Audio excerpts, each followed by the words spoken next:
चीनी, जिस गन्ने से गुड़ इतना काला होता है उसकी चीनी इतनी सफेद कैसे हो गई?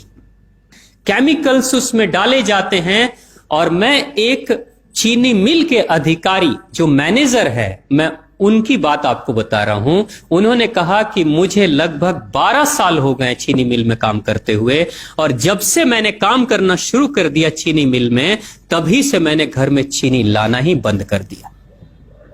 मैं तब से अपने बच्चों को चीनी खिलाता ही नहीं हूं, जबकि नौकरी से सैलरी वहीं से मिलती है, मगर चीनी नहीं। मैंने कहा कि आखिर कौन सी घटना घटी जिसके कारण से आपने ऐसा किया? तो उन्होंने बताया एक छोटी सी घटना, कि चीनी मिल में जो ये पानी निकलता है ना, चीनी के बनने के बाद उस प्रोसेसिंग में जो पानी निकलता है, उस पानी में वो सारा केमिकल भी मिक्स रहता है, और उस पानी को चीनी मिल वाले लोग अक्सर एक टंकी में जमा करके रखते हैं। ये सभी चीनी मिल वालों के पास में होता है, आप भी कभी जाएंगे तो आपको भी पता चलेगा। वो टंकी में वो पानी रखा जाता है, लेकिन रोज रोज प्रोसेसिंग हो रहा है, रोज चीनी बन रही है, रोज बहुत सारा पानी आ रहा है, तो आखिर कब तक? एक टंकी की क्षमता है ना, कितने दिनों तक वो टंकी खाली रहेगी? भर जाती है, भरेगी तो फिर क्या करेंगे? खाली करना है। तो क्या किया था चीनी मिल के लोगों ने? सोचा कि छोड़ो ना, अब कहां जाएंगे उसको फेंकने के लिए कहीं दूर, क्योंकि अब उतनी बड़ी टंकी जिसमें हजारों गैलन पानी है, उसके लिए ट्रांसपोर्ट में कितना खर्च आएगा, तो बेहतर होगा रात के अंधेरे में कहीं खेत में डाल देते हैं। क्योंकि जनरली फैक्ट्रियां तो होती हैं ऐसे ही बिराने में, तो कहीं डाल देते किसी खेत में, क्या पता चलेगा पानी है कि चीनी मिल का पानी है क्या है।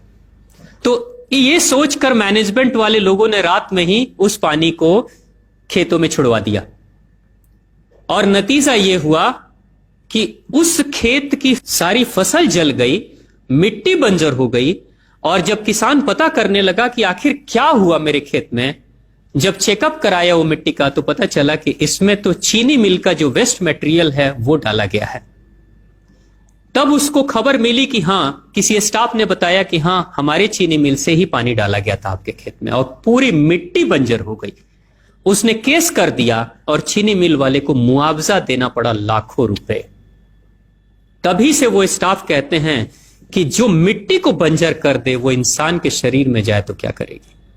उसी के बाद से मैंने अपने घर में चीनी लाना बंद कर दिया। और सच्चाई है, लगभग अगर आप देखेंगे तो अंग्रेजों के आने के समय अंग्रेज पहला चीनी मिल इन्होंने भारत में ही लगाया था। पहला चीनी मिल भारत में ही अंग्रेजों का लगा, और अंग्रेजों ने चीनी की शुरुआत की। भारत के लोग गुड़ खाते थे, चीनी नहीं खाते थे, उन्होंने बहिष्कार किया, बिल्कुल नहीं। लेकिन चीनी और चाय पत्ती दोनों के लिए लोगों को तैयार किया गया था। चाय पिला पिलाकर फ्री में, चीनी के लिए तैयार किया गया और चाय के लिए भी तैयार किया गया। अंग्रेज ने जब से यह शुरू किया है, और पिछले 50 वर्षों से हमारे समाज में चीनी खाने का प्रचलन बहुत तेजी से बढ़ा है, और उसी समय से भारत के लोगों के बच्चों के शरीर में कैल्शियम की कमी होनी शुरू हो गई है। अगर कोई मां, अगर कोई बहन जो गर्भवती हो, गर्भकाल के दौरान अगर चीनी का सेवन अगर कोई बहन कर रही हो, तो चांसेस ज्यादा होते हैं गर्भपात होने के। कोई मां अगर बच्चे के जन्म से पहले 1 साल पहले से ही चीनी छोड़ दे और सामान्य भोजन करे, अपना ही दूध बच्चे को पिलाए, और कम से कम 5 साल तक बच्चे को चीनी ना खिलाए, खुद को चीनी ना खिलाए, उस बच्चे को कभी भी ऑस्टियोपोरोसिस की समस्या नहीं हो सकती। कैल्शियम की कमी उसके शरीर में कभी नहीं होगी। चीनी जब जाती है आपके शरीर में, तो बाहर जब निकलती है तो अकेले नहीं निकलती, कैल्शियम लेकर निकलती है। चीनी कैल्शियम लेकर निकलती है, हड्डियों को गलाकर निकलती है। और जिसके शरीर में कैल्शियम की कमी हो जाती है, उसके शरीर में मैग्नीशियम, पोटेशियम, आयरन सबकी कमी हो जाती है।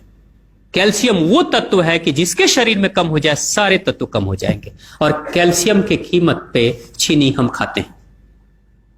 भारत, पाकिस्तान, बांग्लादेश, नेपाल, ऐसे कुछ देशों के अलावा दुनिया के बहुत सारे ऐसे राष्ट्र हैं जहां चीनी का इस्तेमाल ही नहीं होता। आज भी चीनी खाते नहीं, बहुत सारे देश नहीं खाते बिल्कुल।